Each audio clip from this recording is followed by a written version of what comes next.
নমস্কার, আশা করছি আপনারা সবাই খুব ভালো আছেন। শুভ দীপাবলির অনেক অনেক অনেক শুভেচ্ছা সবাইকে।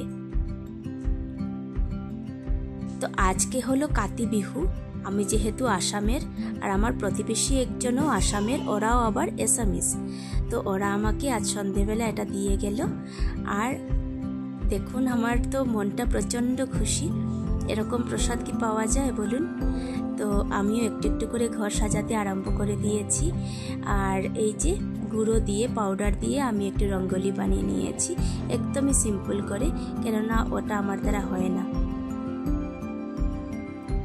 এখানে একটা নতুন বেড কভার আমরা অর্ডার করেছিলাম।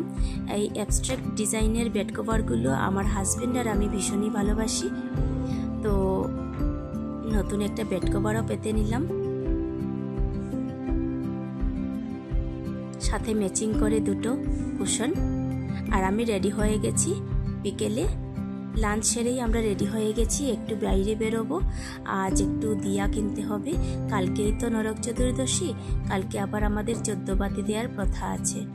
তো আর এবার ভাবছি দীপাবলির জন্য না ঘরে আমি কিছুই সুইটস বানাবো না, আমি বাইরে থেকেই কিনে আনবো। আমার হাজব্যান্ডও বলল যে তুমি ঘরে বানাবে, তারপর নিজে এনজয় করতে পারবে না, তো চলো আমরা এবার বাইরে থেকেই কিনে আনি। তো এই গগন সুইটসটা আমাদের এলাকার ভীষণই প্রসিদ্ধ একটা মিষ্টির দোকান। এখানে না যতগুলো মিষ্টি আছে খুব কোয়ালিটি খুবই ভালো। তো এখানে সারা বছরই এরকমই ভিড় লেগে থাকে।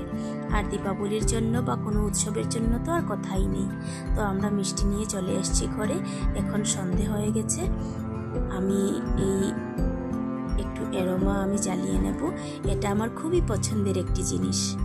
তারপর আমরা একটু নিচে যাব, নিচে গিয়ে একটু এনজয় করব। অনেকগুলো বাজি কেনা হয়েছে। এখন তো 3-4 দিন এই বাজিগুলো নিয়ে নিচেই যাওয়া হবে। এই দেখুন, আর ওই যে কামধেনুটা দেখছেন না, ওইটাও আজ কিনেছি। আমার ভীষণই ইচ্ছে ছিল অনেক দিন থেকে একটা কামধেনু কেনার। এটা নাকি ঘরে রাখা খুব শুভ। তো একটু চা আর স্ন্যাক্স খেয়ে নিয়েছি আমরা। খেয়ে তারপর আমরা নিচে চলে যাব বাজি নিয়ে। অনেকক্ষণ নিচে ছিলাম। তো এবার আমি পরের দিনে এসে গেছি। এখন আমাদের 14 শাক খাওয়ার নিয়ম। আমি জানি না এটা কার কার খাওয়ার নিয়ম আছে।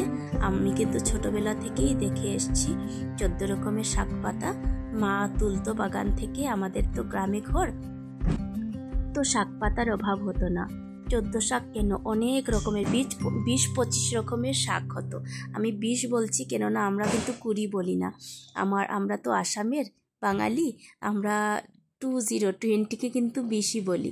যাই হোক, এখানে 14 রকমের শাক পাতা পাওয়া গেছে। আর আরেকটা বিছানা যেটা আছে সেটাতে আমি ওড়িশা থেকে কিনেছিলাম বেড কভারটা। আমার ভীষণই পছন্দের একটা বেড কভার, এটা পাতিয়ে নিলাম।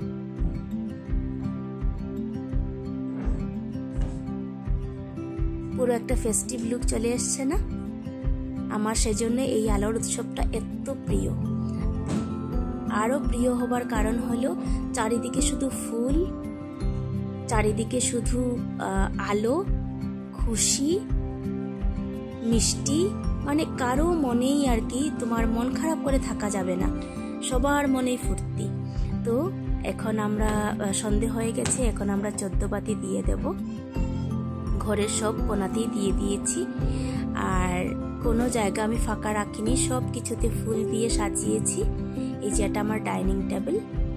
ডাইনিং টেবিলের উপরে দেখুন দুটো হাত পাখা আছে, ওটাও আমি নিজে করেছি। হাত পাখাটা ছিলই ঘরে। আর এই যে আমার গ্যাসের ওপরে এটা রেখেছি। আর এই যে আমার বিছানাটা। আর আমার প্রিয় দোলনাটাই কেন বা মিস হবে। এখানে বসে চা খেলে না মানে আর উঠতে ইচ্ছা করে না। তো এখানে আমি সন্ধ্যাবাতি দিয়ে দিয়েছি, তুলসীর তলায় প্রদীপ দিয়ে দিয়েছি। আর যেন ঘর একদম ঝলমল করছে, সঙ্গে মনটাও অনেক অনেক খুশি। আর এই যে আমি বাইরে দিয়েছি এবার ফুল দিয়ে রঙ্গোলি।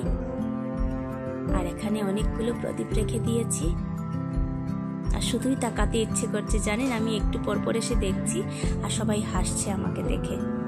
আর এই যে আমাদের মধুসূদন দাদা, আর ওপরে লাগিয়েছি কান্দিল। এখন একটু মিষ্টি যেগুলো কিনে এনেছি গগন থেকে সেগুলো সাজিয়ে নিই। সন্ধ্যার সময় চায়ের সঙ্গে খাওয়া যাবে, আর লোকজন তো আসতে থাকবে, তাদেরকেও দেব। আমি যে ভয়েস ওভার দিচ্ছি, এক তো গলাটা খারাপ, অনেক কাশি হয়েছে, আর বাইরে এত বাজির শব্দ, কিন্তু যাই হোক এখন তো চারিদিকেই থাকবে। চলুন কাজটা সেরে নেওয়া যাক। আমি সাজিয়ে নেব আমার বাইরেটা, আপনারা সঙ্গে থাকুন। এটা আমার কনসোল টেবিলের উপর, আর এই যে বাইরে চলে যাচ্ছি। এবার হয়েছে কি, আমাদের খুব ইচ্ছে ছিল বাড়িতে যাবার, কেননা দেখুন দুর্গাপুজো, কালী পুজো এসব তো বাইরে থেকে এতটা উপভোগ করা যায় না যদি না ঘরের মানুষ সাথে থাকে। কিন্তু যাই হোক আমাদের এই ওয়েদারের জন্য আমরা যাইনি। এবার জেনে বুঝেই আমরা ডিসিশনটা নিয়েছি। তো ইচ্ছে আছে আমরা একটু গরমটা কমলে আমরা চলে যাব। আর এবার শুনছি দীপাবলির সময়ও নাকি অনেক গরম ছিল। তো যাই হোক, মন খারাপ করলে একদমই চলবে না। আর আমি জানি না কেন এই দীপাবলির সময় না যে কোনো কিছুই আমার মনটা খারাপ করতে পারে না। এই যে দেখুন তো আমার বাইরেটা কেমন লাগছে। এটা হলো একটা পুরনো শোরেক, আর নতুন শোরেকের সামনেই রেখেছি। আর এইটা হলো আমার বাইরের দিকটা।